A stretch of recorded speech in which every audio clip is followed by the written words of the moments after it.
Look, the Cowboys defense is about to eat. This ain't Brady and this ain't Burrow. It's Daniel Jones.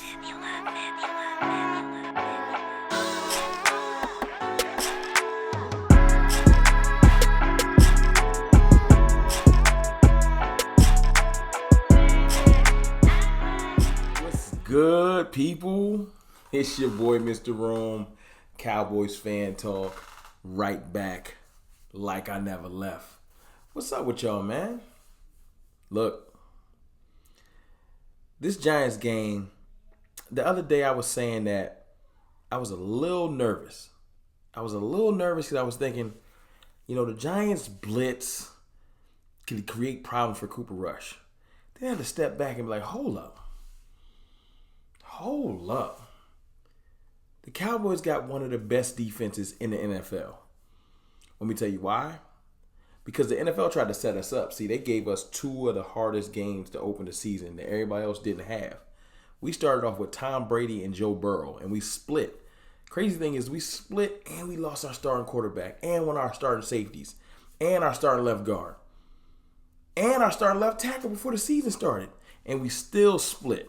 See, y'all should be afraid because the Cowboys are down bad with injuries, but we are resilient. See, that's one of the things that Mark McCarthy said we're going to be leaning on this year, being a resilient team. And we have been. Last week showed me a lot about this team. That's a lot of character to go out there and get that win with Cooper Rush at the helm. You know what I'm saying? And we'll talk about Cooper Rush a little bit more later. But right now, I want to focus on his defense. See, first and foremost, we've only given up 2 touchdowns this year. 2 touchdowns in 2 games versus Tom Brady, the GOAT, and Joe Burrow, the anointed GOAT. See, it's either Joe Burrow or Justin Herbert. See, in the last 2 years, the Cowboys defense has humbled both of them. Yeah, that's a fact. Both years, we've only given up to their both offenses, to the 2 anointed. They put them even above Patrick Mahomes at times. Joe Burrow, 17 points. Last year, Justin Herbert, 17 points. See, last year was our defense growing into itself. This year, our defense is hitting the ground running. Even with the injuries. Even with Curse being out. The defense ain't nothing to play with. Last week, they let them score that touchdown because they was on the field for like a 12-minute drive. Something retarded. And just pure exhaustion because the offense couldn't stay on the field. They gave up one touchdown to Joe Burrow. And he had all his weapons. And I think he had Hurst out there. New tight end. Boyd, Higgins, and Chase. And Mixon. And we gave up 1 touchdown for the whole day. You got to put some respect on this defense's name. And not to be funny, respectfully, disrespectfully. Respectfully, but disrespectfully, the Giants offense wants no parts of this. Because, see, they want to run Saquon Barkley. But, see, they want him to get out on the edges. Our defense don't do nothing but run fast. We are fast. You can try to overpower us. And I don't know if that's going to work because Quentin Bohanna, Big Bo, been putting in work in nose tackle. Yes. Them D tackles been putting a little bit of work. You ain't just going to overpower us completely. You know what I'm saying? Saquon Barkley is having a little bit of a decent year. A little bit of resurgence first game. Last week regressed to the mean a little bit. But I don't have no doubts. Because Micah Parsons is the best NFL player in the league. NFL player. I ain't saying he's the most important because quarterbacks are super important. But just NFL player, best athlete, best just dominant, take over games. Micah Parsons he had Lyle Collins looking like a 4th string tackle. Had him on skates, throwing him around with one hand. It was disrespectful. You know what I'm saying? If you got Micah Parsons, the other offense is worried. And the best thing about Micah Parsons is you can't just say, well, he coming off the right edge, so we're going to chip him. Or the left edge, so we're going to chip him. You don't know where he going. He might start off on the left edge, move to the right, come up the middle, play some linebacker, drop into coverage, and he's excellent at all of them. Micah Parsons is a cheat code. No question. Last year when they was comparing him to Lawrence Taylor, I was like, I don't know. He keep playing like this, and I'm be like, yeah, man. Yes. Lawrence Taylor, he's that good. And nobody that looks at him can say, I've seen Cowboys haters literally tweet out that boy different. And that's from devout Cowboys haters. that hate us with everything in them. And they even got to say, he different. Because you know they was watching. They always watching. But look, we are 6th in the league in defense. And that's climbing. Because guess what? We're 6th. We're 6th in the league in defense after playing the Cincinnati Bengals with Joe Burrow and all those athletes and playing Tom Brady with all his weapons. We're 6th. It's about to it's about to be murderer's row for Daniel Jones and Carson Wentz. And then who's leading the league in quarterback turnovers? That would be Matthew Stafford, leading the league. If I'm not mistaken, somebody tell me if I'm wrong. I think he is, though. He at least top 5. So he'll get a ball to you, especially under pressure. Did y'all see the Rams in the first game? Because I did. Did y'all see what Von Miller did? Micah Parsons is what Von Miller used to be. No disrespect to Von Miller because he's still a beast. But Micah Parsons right now is exactly what Von Miller used to look like. Remember when he changed the whole game in a Super Bowl? That's what Micah Parsons looked like. Just a complete game wrecker. You think that left tackle for the Rams is not looking at that game like, oh my God, Micah's coming. I would be. You think the Giants left tackle, right tackle ain't like, please God, just line up on the other side, please. The crazy thing about our defense, though, it ain't even just Micah. It ain't. Trayvon Diggs is licking his chops because Daniel Jones will throw it to you. Anthony Brown is ready. Jordan Lewis. Malik Hooker's our green dot now. Malik Hooker is out there balling. Like, this defense is something else.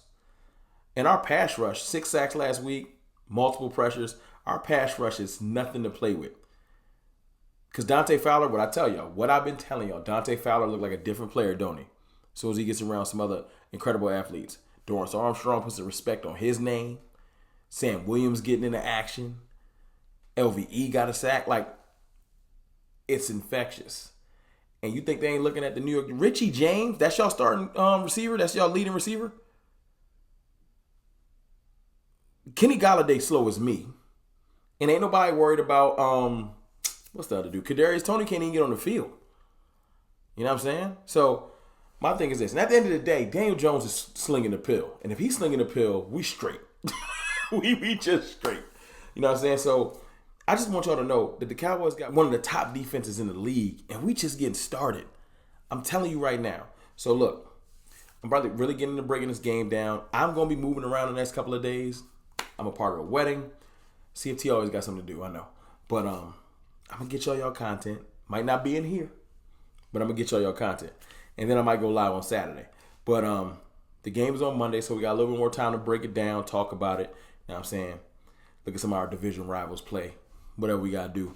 But I just wanted to come here and just say, man, the defense is being vastly underrated. I know we got Cooper Rush. I know our offense has weapons coming back from Dak to Gallup to James Washington. Like, we got to get healthier. Jason Peters is going to get on the field soon. So give the offense time. But until then, our defense, Carson Wentz and Daniel Jones about to have a long 2 weeks. But I'm going to leave y'all with this before I go, man. Devout Cowboys hater, Emmanuel Acho, dropped a clip on Twitter. And I got no hate for it. For all you people saying that Dak Prescott need to take notes from Cooper Rush and that Cooper Rush might be better than Dak or Dak's fault that the offense wasn't running right. Just watch this clip. And I never thought I'd say this. I completely agree. It's your boy, Mr. Rome. I'll holler. Cowboys team meeting. I'm by no means a Dak Prescott apologist, but some of the slander's gone a little too far. It's the first game of the season. Third play of the season. Kellen Moore, what are we doing? Why are we going to try to block a 6'5", 260-pound defensive end with a wide receiver? And why are we running a trick play on the third play of the game? We've already gotten a first down in 2 plays. Let's just run our offense. So now it's 2nd and 18. But it's fine. Dak Prescott's going to bail you out of 2nd and 18. He's going to throw a nice slant ball to Dennis Houston. Dennis Houston is no longer on the roster, by the way, America. He's an undrafted free agent. So it's now 2nd and 18. Dak Prescott gets it to 3rd and 7. Hey, can you get me out of 3rd down, Dak? Can you bail me out of 3rd down, Dak? Dak Prescott's going to hit CeeDee Lamb right across the middle. Can you get me out of 3rd down, Dak? He's going to hit CeeDee Lamb on a nice ball over the middle linebacker on a cover 2 drop. He gets me out of 2nd and 18. He gets Kellen Moore out of 2nd and 18. Later on in the drive, Kellen Moore, what are we doing? Why is Dak Prescott right here and Tony Pollard in the backfield? Why are we running another trick play? He got me out of 3rd and 8. He's got me out of 3rd and 7. Well, now it's 2nd and 10. Goes to 3rd and 10, 3rd and 10. Can't get me out of 3rd and 10. I'm not a Dak Prescott apologist. But what are we doing? Now let's look at that bad interception Dak Prescott threw in the first half, and it was bad. But what happened 2 plays before that interception? CeeDee Lamb. Why are you pushing off, kid? It's not Dak Prescott's fault CeeDee Lamb going to get a PI on this. Why are we pushing off? Because now 1st and 10, it goes to 1st and 20. And 1st and 20 goes to 2nd and 15. And 2nd and 15 goes to 3rd and 10. And 3rd and 10, well, it goes to interception. Terrible ball. Can't make the decision. Terrible read. It's 3rd and 11. He's bailed you out of 3rd and 7 already. He's bailed you out of 3rd and 8 already. You run a dumb trick play. You run another dumb trick play. CeeDee Lamb gets an offensive PI, and now Dak Prescott makes a terrible decision. Again, I don't love Dak Prescott. But to try to blame the offensive struggles on him or say that he needs to learn from Cooper Rush, that's where I disagree. Ready, break.